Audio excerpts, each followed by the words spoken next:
This is Micornus, Phokane, the leader and the founder of the Young Men Empowerment Forum. Here we are again. We're dealing with this topic that speaks about developing you as a young man with extraordinary leadership skills. And I've said that is my dream to find you to become a very extraordinary young man. You cannot remain ordinary anymore, and you cannot be developed by us as Young Men Empowerment Forum and still remain ordinary. We want you to become extraordinary. Now, we are continuing with these tips, and which are principles, actually, that if you apply in your life, you will thank me later. It will actually help you because you will become a different young man that will be very looking extraordinary, and everybody will be asking what is happening with you, and you will tell them, I'm applying principles in my life. Now, the one thing that I want to talk about today is servant leadership, because servant leadership is a principle that fits into extraordinary leadership. And why I want to bring this as very important is because many of us think that we can become leaders by being coercive, autocratic in nature, and controlling. And we control people, and we think that leadership is about controlling. And I want to urge you as a young man that a good leader is a servant to many. A good leader is somebody who's becoming a servant to the subordinates. You become a servant. They don't become your servants. You don't make your subordinates to become servants.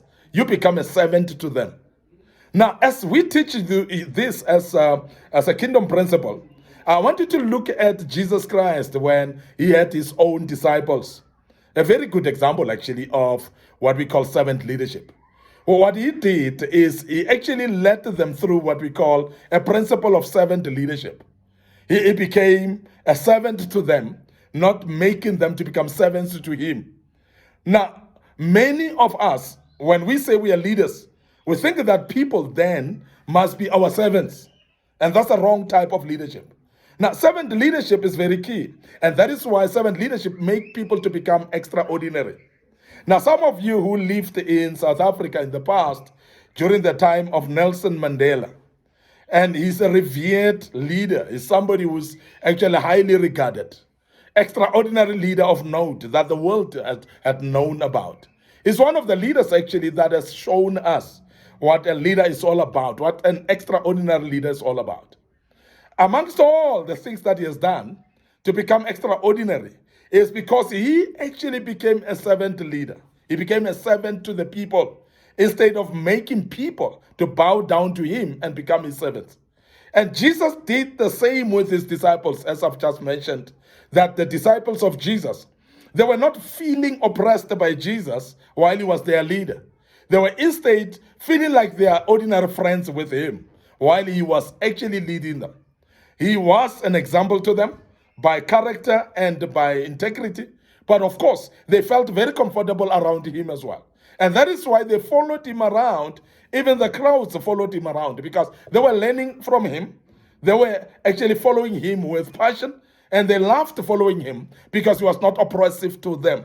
The reason is he was a servant leader.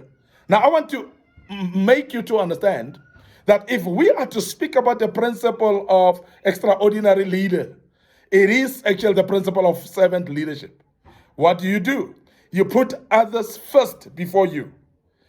Jesus, in many times, you'll realize that even when he was with his disciples and he had the crowds following him, and he wanted to serve his people, because we see his disciples coming to him and say, Jesus, these people have been following us for the whole day, and now we are in the wilderness with them. They are hungry. Let us send them home and let them find shops. Let them buy food for themselves. Now, Jesus, as a servant leader, he says to them, is there anything that you guys are having within you? Because you don't have to send the people away. We are servant leaders here. We must serve the people. Now, he says to them, what you have. And there was a young man amongst them who had his own lunch that he kept with him. And we see 2 loaves, 3 fish. And then he says, I am here to actually cater for that. Now, the same story repeats itself with a young man with 5 loaves as well in another scripture. And you realize that it is actually Jesus demonstrating this from the view of Matthew Luke, John. It was actually something amazing as disciples, that he was there to separate them, to see that they understand that they are servant leaders, because he wanted them to become extraordinary leaders. Now, instead of sending the people away, he says, bring the bread, bring the fish. He prayed for the bread and the fish, and it multiplied.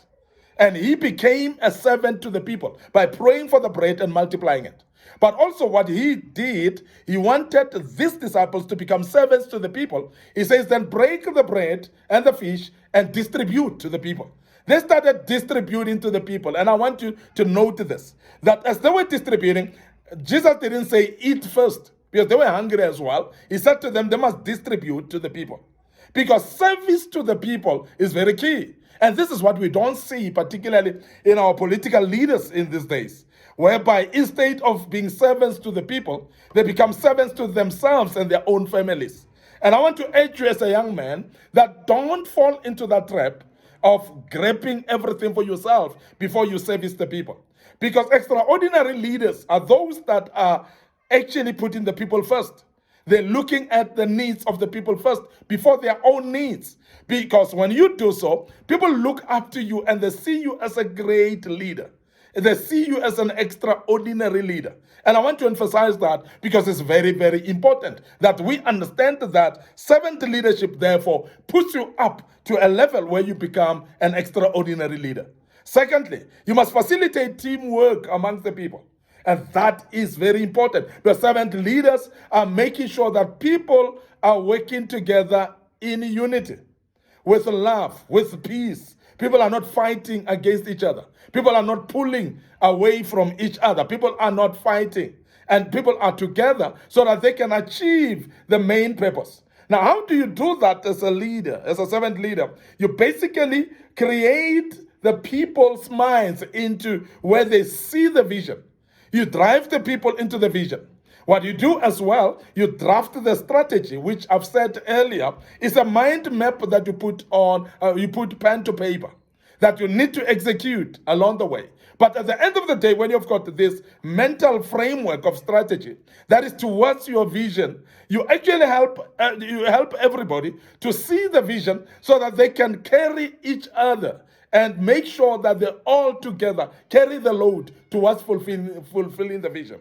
The vision then become a driving force for them to say, we want to reach there, and together we will make it.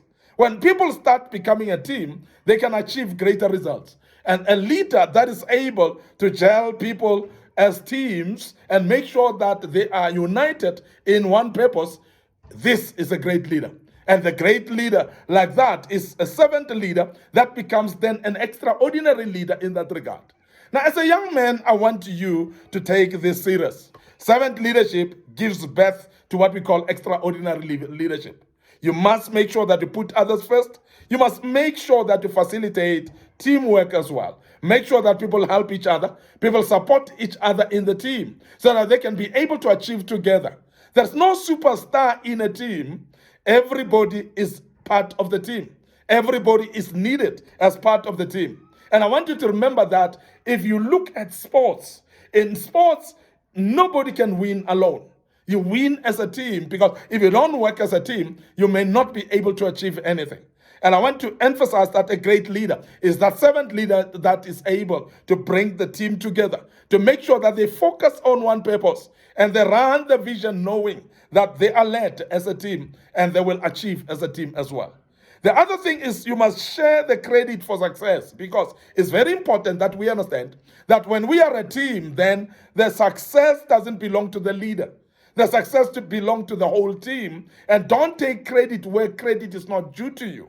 As a leader and as a servant leader, it's not up to you to shine. Let the team shine, and you will shine by the team yourself. And this is very important, and I want to repeat it, that the team, when it shines, it will make you shine. But when you want to shine in the expense of the lead of the team, you're not going to succeed. You're going to fail, because the very same team will actually let you down because you are taking credit away from them. Now, as an extraordinary leader, as a young man, I want you to learn this, that you must share the credit for success with the team.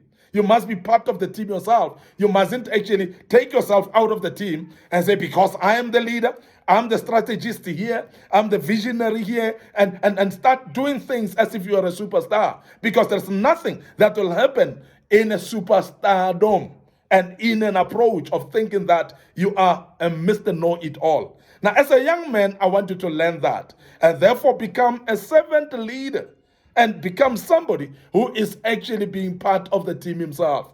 Don't take credit for yourself while you're leaving the team behind. Make sure that they also share the credit for the success that you all did. It is a teamwork, and it must continue as a teamwork. And I believe strongly that you will apply servant leadership in your life if you want to become an extraordinary leader. You will become one, and I believe that you will be. And I'm patient with you. I will actually give you more principles going forward, and I believe that these principles will help you to become an extraordinary leader. I want to end up here right now. But before I check out, allow me just to take your attention to our Facebook page, Young Men Empowerment Forum, our Young Men Empowerment Forum TikTok page as well. So please follow us there. There is also the YouTube channel where I would love you just to subscribe to the YouTube channel. Make sure that you click notification buttons in every platform so that you can be reminded when there's a video posted of this kind, and your life shall never be the same. And I believe that you're learning from here. You are able to share this information with your colleagues, with your peers as well, and be able to develop others into what we call extraordinary leaders as well. It cannot end up here, but it must be shared with others. May the good Lord bless you. Allow me to check out right here and say cheers for now.